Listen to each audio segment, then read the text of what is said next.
हमारे व्यस्त जीवन में ईश्वर की आवाज। आध्यात्म हमें एक दृष्टि देता है, एक नजरिया, देखने का ढंग, जिसके द्वारा हम जानते हैं कि हम आत्माएं हैं, हम नश्वर हैं, अनंत हैं, अविनाशी हैं, हम ईश्वर के बीज हैं। इसी सप्ताह हमने सभी संतों का और सभी मृत विश्वासियों का महोत्सव मनाया। हमारा शरीर, हमारा मन आत्मा को धारण किए हुए है।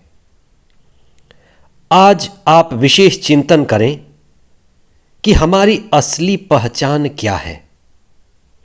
आत्मा ही हमारी असली पहचान है। हम आत्माएं हैं और ईश्वर आत्मा की परम स्थिति है, परमात्मा है। वही पिता है और पिता ही स्रोत है। और ये शरीर और ये हमारा मन साधन है उस आत्मा तक पहुंचने के लिए। 32वां सामान्य रविवार 6 नवंबर 2022। पहला पाठ मापक्काबियों का दूसरा ग्रंथ, अध्याय 7 पद संख्याएं 1 से 2 तथा 9 से 14 तक। दूसरा पाठ थेसलनिकियों के नाम संत पौलुस का दूसरा पत्र, अध्याय 2 पद संख्याएं 16 और उसके आगे अध्याय 3 पद संख्याएं 1 से 5 तक। संत लूकस का सुसमाचार, अध्याय 20 पद संख्याएं 27 से 38 तक। हमारे आत्मा का स्वभाव अमृत का स्वभाव है। अमृत मतलब जो मरता नहीं है, जो अनंत है, अविनाशी है। यही हमारे लिए आनंद का विषय है।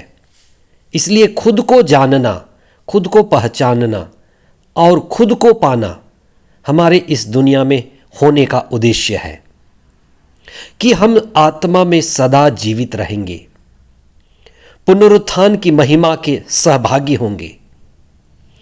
हमारा लक्ष्य स्वर्ग का राज्य है और हम इस दुनिया में तीर्थ यात्री हैं।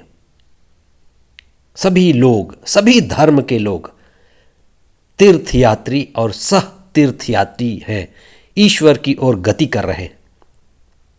आज के सुसमाचार में पुनरुत्थान को लेकर ईसा से स्पष्टता मांगी गई है। फरीसी और सदूकियों के बीच इस बात को लेकर बहस होता रहा था कि मुर्दों का पुनरुत्थान होता है या नहीं। कुछ विश्वास करते थे होता है, कुछ इस पर विश्वास नहीं करते थे। पुनरुत्थान को लेकर उनकी आपसी मतभेद थी। इसलिए उन्होंने एक नारी और 7 भाई, एक पत्नी और 7 भाइयों के बारे में सवाल पूछा। मनुष्य वास्तव में जो दिखता है वह नहीं है। आप जो दिखते हैं, आप वे नहीं हैं, आप उसके आगे हैं। हम सभी जो शरीर दिखते हैं, हमारा बाहरी रूप, रंग और व्यवहार दिखता है, हम वे नहीं हैं, हम उसके आगे हैं। हम जो दिखते हैं, हम उसके आगे हैं। We are beyond and spirituality is beyond.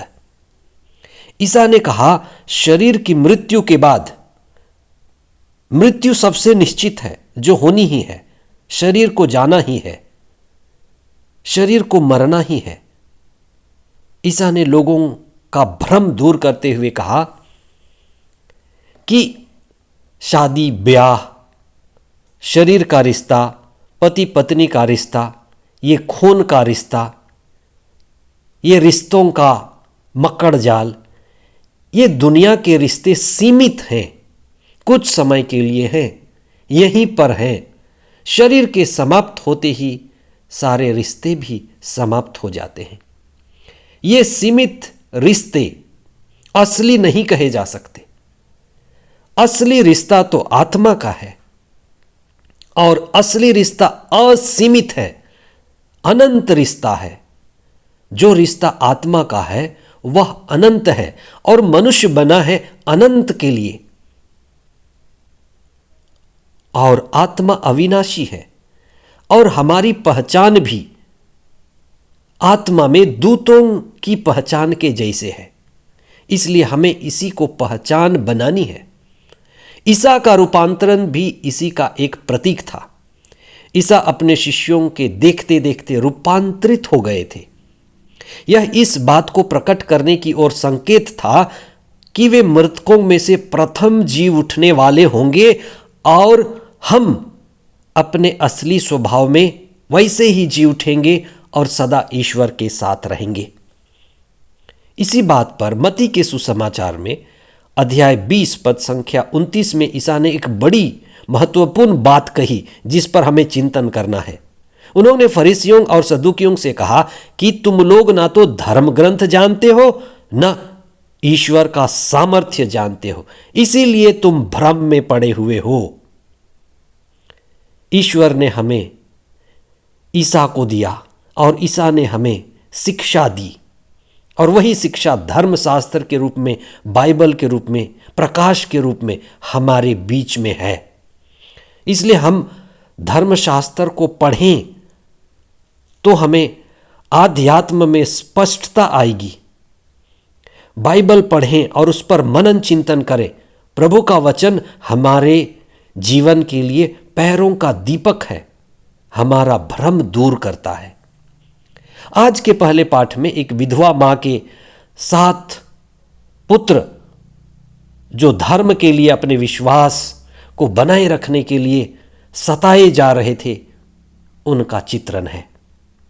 वे अपने विश्वास में इतने पक्के थे कि सभी मरने के लिए राजी हो गए। वह परिवार ईश्वर केंद्रित परिवार था।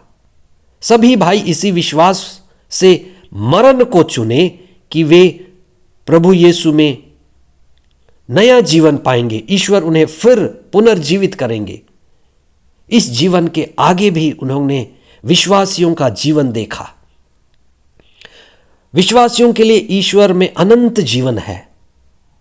इसलिए हमारे अंदर के जितने भी डर है, भय है, मृत्यु का डर, आने वाले भविष्य का डर, ये दूर होता है।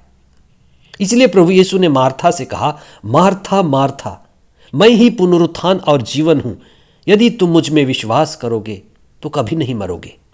इस दुनिया के आगे भी अनंत दुनिया है। विधवा मां की प्रार्थना, विधवा मां का विश्वास, विधवा मां का प्रोत्साहन उन 7 भाइयों के लिए बड़ा शक्तिशाली था। आइए हम प्रार्थना करें कि हम जब प्रार्थना में हैं, विश्वास में हैं, तो हम सब दुख तकलीफों को, परेशानियों को, बीमारियों को झेल सकते हैं, यहां तक कि मृत्यु के समय भी। हे सर्वशक्तिमान पिता ईश्वर, हम धन्यवाद देते हैं हमारे इस जीवन के लिए। हमारी ये जीवन यात्रा छोटी तीर्थ यात्रा है। हमारे विश्वास को बढ़ाइए कि हम इस शरीर के आगे, मन के आगे, इस संसार के आगे आत्मा केंद्रित जीवन बिताएं और सदा आत्मिक होकर, आत्मा केंद्रित होकर ईश्वर की ओर गति करें। आध्यात्म में हमें मजबूत बनाइए, हमारे विश्वास को मजबूत कीजिए और हमें प्रार्थना करना सिखाइए। जो भाई बहन अपने रिश्तेदारों को, प्रियजनों को खो चुके हैं, दुखी हैं, पीड़ित हैं, परेशान हैं, उनको भी विशेष धैर्य मिले, दिलासा मिले, आशीर्वाद मिले। आमीन।